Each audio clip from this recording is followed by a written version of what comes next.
Gosa Tsaggaa Gabayyoo nagaan siifaa ta'u akkam jirtu? Jirra galata. Mucaan biyya alaa teessee maqaan ishii Seenaa Darajjee namni jedhamtu maazarii kootiif maallaqa naa galchi jetteetu qarshii 140 wayii ol nama maqaan isaa suuraa asirratti argitan kun Gosaa Tsaggaa Gabayyoo irratti qarshii hanga kanaa galchite maazariitti kennuu didee nyaate jechuudha. Namni kun kan itti dhalate Arsii Ba'aa Aanaa Xiichoo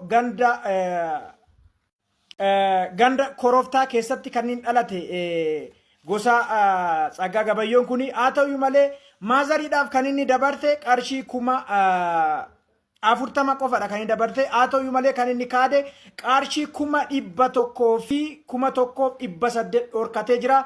Nullee garsaatti bilbilee yaalii goonee nu amanuu hin dandeenye waan ta'eef kallattumaan gara mucaa ishii himattuutti sin dabartina.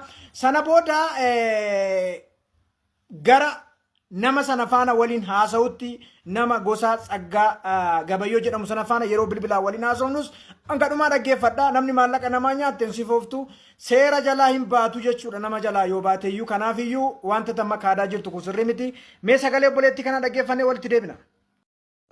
Maqaan nama sirraa nyaate kun akkuma dura bilbilee adda baafanne Gosaa Tsaggaa Gabayyoo nama jedhamudha. Maallaqa meeqa sirraa fuudhe? 141,800. Okay, akkamittiin itti argite?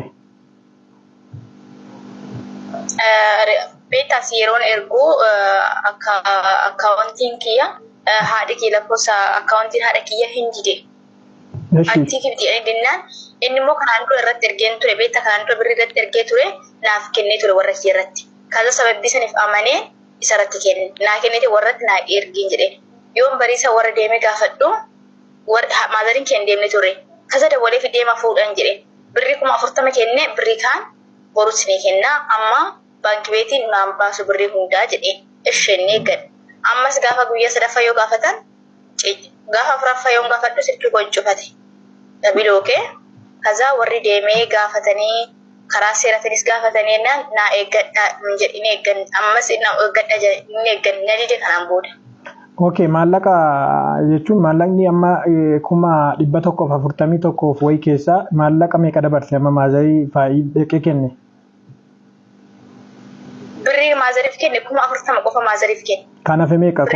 Kan hafe meeqa? 1,800 irratti jira. Birrii 100 fi meeqatte? 1,100,800. Okay. Nama sitti ergitanii jaarsummaa sitti ergitanii dide namni kun? Jaarsummaa illee itti ergine jaarsa yeroo baay'een baasee dadhabe haadhi kee baadiyyaarraa dhuftee kadhattee ani kun harka qalleeyyiidha omaan qabumtanii anaaf ergitee isheen nama haraqee baasee bulu inni immoo nama qabeenya qabudha kadhattee rabbiin si qabettee kadhattee hin dide har'a kun haadhi kee rakkattee kanarra baatee jirti. Namni akka sagalinaa ta'u hin barbaada dhugaa waaqayyo. Haa ta'u tole galatoomii mee bilbila garsaanitti.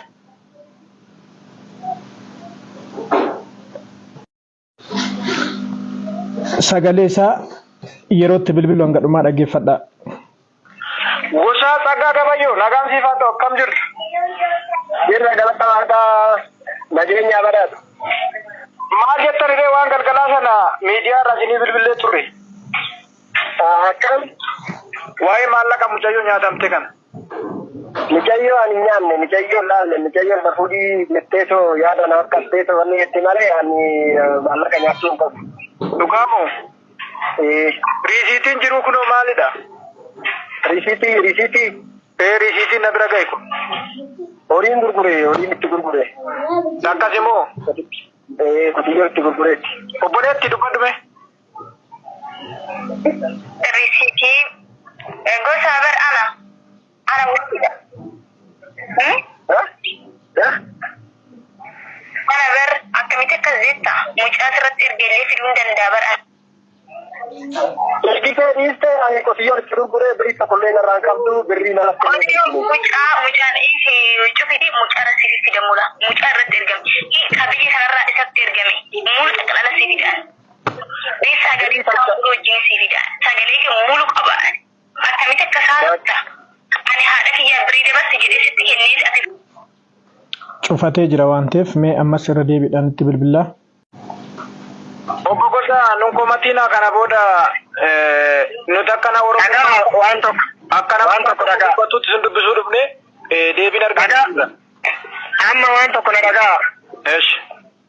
Micayyoon tuni haadha warraa kiyyaanis ol lolchiiste dura ulataan hin gooneef hin jiru. Waa baay'een godheef hin ture. Har'a ammoo eega deebiteetoo kaleessa galgala footoo kiyya kaan jetteeti gadi rarraasta jedhan ijoolleen hunduu hin arrabsite. Maraattu fira ofiitti fuun taatu tuni micayyoon hunkaan nama biraa ta'eef. Firri ishii asitti kina wajjin jirra ammaayyuu fira ishii wajjin. Gin namni akka ishii harama. Era maaliiti? Obboleetti zimmi jedhi isa wajjin dubbachaadha. Dhaga'i. Micayyoon tuni wanni ishiin nan goone hin jiru. Kana waan ta'eef wanna tokko akkanatti hin dubbanne wanna tokkos akka dhaga'uun barbaanne ammaan booda bakka. Ishiyyuu nan barbaada. Ishum Itoophiyaa galtu sirriitti nan barbaada ishee. Obboleessa maallaqichi akkami amma bakka maallaqichi kan keessa irra gadu amantaniittu? Hin galle naman hin galle. Kan jiru kunoo. Maqaan kiyya horiin itti gurgure. Namicha narra galchitee horii gurguree filan risiipii kenneef. Maayyoon itti gurgure. Amma horiin natti hin gurguramne horiin natti gurgurames hin jiru kan jettu kaasaa turte waan ta'eef iyyuu kun immoo borus amantaa qabu tokko waliin sobu waliin attaallalu garaa ofii ishiitii fi amantaa of balleessite ofii ishiitii. Indoomi yoo bataam ittan ishii barbaade Itoophiyaa galtu ishee. Amma isin gosa amantaa isin nama amantaa qabudha. Namni amantaa qabu immoo dafqa namaas hin barbaadu. Yoo wal miidheeraate illee jaarsi biyyaa jira, ollaan firri jira, hiriyaan jira. Isatti baasanillee dhugaa walii osoo bahee walii galtanii bareeda. Har'a maqaan keessa miidiyaa irratti bahuu jechuun gara fuulduraatti illee uummata fuulduratti fudhatama dhabdu. Kanaaf sini bilbila. Nuti osoo miidiyaa irratti nama baasin jalqaba namaa bilbila. Mee walii galtee godha.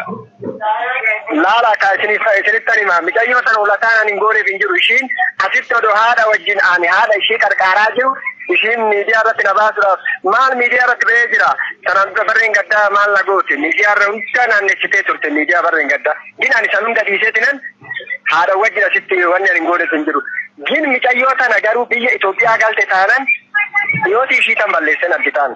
Ilaatti nama biyyi seerri jiru keessatti nama balleessuunis hin ta'u karaa nagaa karaa. Anis maal goota anis oon bademin chiggiraallo ilma tokkoon bademin chiggiraallo. Maallaqan kana jettanii wal dhabdanii yooti walii balleessuu sirriidha. Jechuun sanii miti akkamitti ishiin ani odoon asitti qarqaaraa jiru kaleessa galgala ijoollee meeqarratti ergaa turteetu wanni jechaa turte. Kanaan birrii ofii fudhatti. Akkanatti birrii ofii fudhatanii qoe. Obboleessa kiyyaattan siin jechaadha. Lolaan wanti deemus hin jiru. Lolaanis maallaqaan namarra gale kana fudhatamuu hin danda'amu. Karaa nagaa karaa jaalalaa akkaataatti wal amantanii walitti kennitan sanaan maallaqicha too waliif deebistanii. Firri jira waan ta'eef iyyuu firaan fixadhaati maallaqa kana too deebisteefis bareeda dheeyyaadha akka kiyyatti. Maallaqni dhufan nama caala fira caala bor waliin jiraattu isin biyya tokko dhaga tokko jirtu waan ta'eef. Isheen akkas hin jenne kaa isheen ulataa akkasiisan hin dubbanne ulataa waan baay'ee jedhee sana osoo hin barin miidiyaa irra naannessaa turte haadha warraa kiyyaanillee na lolchiiste. Kana waan ta'eef rakkoon qabu ani asitti haadha wajji finnee jirra sun rakkoon tokko hin jiru. Maallaqicha akka wayyaree amma maallaqichi hin jiru kennameefii jira maallaqichi. Kennamuusaa ragooleen jiru risiitiin gara baasaatti darbe jira. Haadhaaf kennamuu ragooleen jiru yerootti laattan. Lakki kan dura ergite kenneefiidha kan amma immoo horii itti gurgure hin jiru birriin hin jiru nar. Dhugaa kan rabbii waan ni beeku lafti beeku kuni birriin kuni darbeefiidha haadhaaf. Darbeera.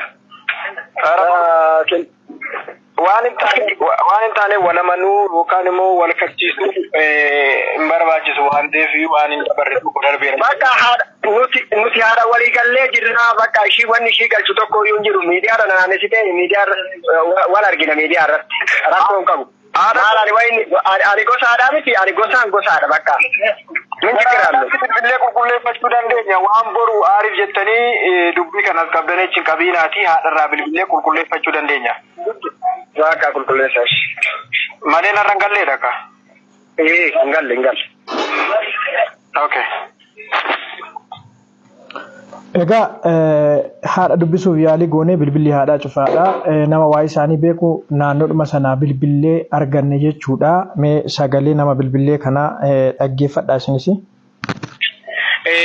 Gosaa namni jedhamu kuni birrii maazariitti dabarseen jira jedhe tu'an bilbilee gaafannaa mucaa kan biyyalaa jiraattu seenaa yookaan ushuu nama jedhamtu maallaqa qarshii guddaa irraa nyaate maazariitti naa dabarsi jennaan xiqqoo dabartee kan irraa fudhate isa qulqulleeffachuuf garsaa bilbilaan maallaqa kana lakki ani nyaanne maazarii irratti dabarseeraa jedhe akkami quba qabdaati dabarseera maazarii mucayyoo kanaa irratti. Maal dhagayta wanti inni dabarsu yaa'u birrii 41 birrii basatee akkana. Eshi. Isa kana birrii 40 dabarsee jira. Eshi. 1,100 birrii basatee immoo dabarse. Birrii 1,100 meeqa tafe am? 1,100. 1,108? 1,100 birrii basatee. Birrii basatee jechuudha. Kanaaf jechuudha. Birrii 100 maaliif somaree maazarii irratti dabarseera jedhee? Hin dabarse. Kan dabarse birrii 40. Qarshii 40 qofaa dabarsee jechuudha. Tole kanuma si gaafachuuf si bilbilee. Kanuma dhugaan jira. Tole. Karaa namaatti deemtanii maaliif akkasii hin kanfalle jettanii gaafattaniif? Gaafannee jirra. Karaa seeratti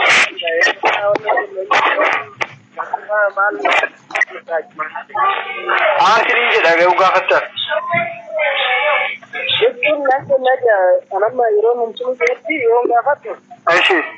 Naan kennaa jira. Akkasumas yoo saalchi afaan maannoo jeetuma hafe malee wanti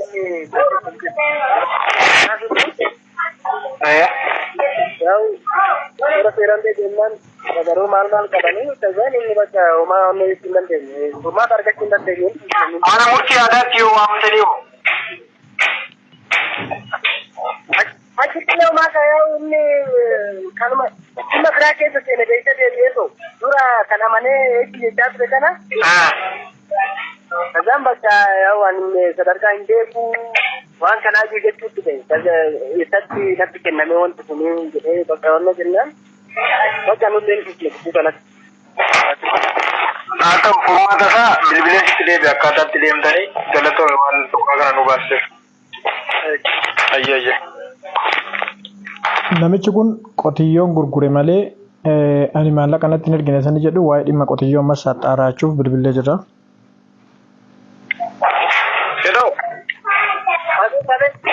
Qotiyyoon itti gurguree kan jedhu wayii akkamii dhugumadhaa mucaa kanatti moo ittiin haaluuf akkas jedha? Hin jiru wanni gaban jiru waan jiru kana Muhammad Sule kana bichaa. Malee sobadhaa jira waa'ee qotiyyoo. Bilbilteetti kanneen akkana siin jedhu. Akkas jedhee qotiyyoo itti gurguree malee birrii kan fuun hin kaanne waan akkasii wayii kaase. Hin jiru. Ayyuu galatoo. Tole. Egaa viidi'ichi kana fakkaata haa ta'uyyuu malee egaa nama amanuu yeroo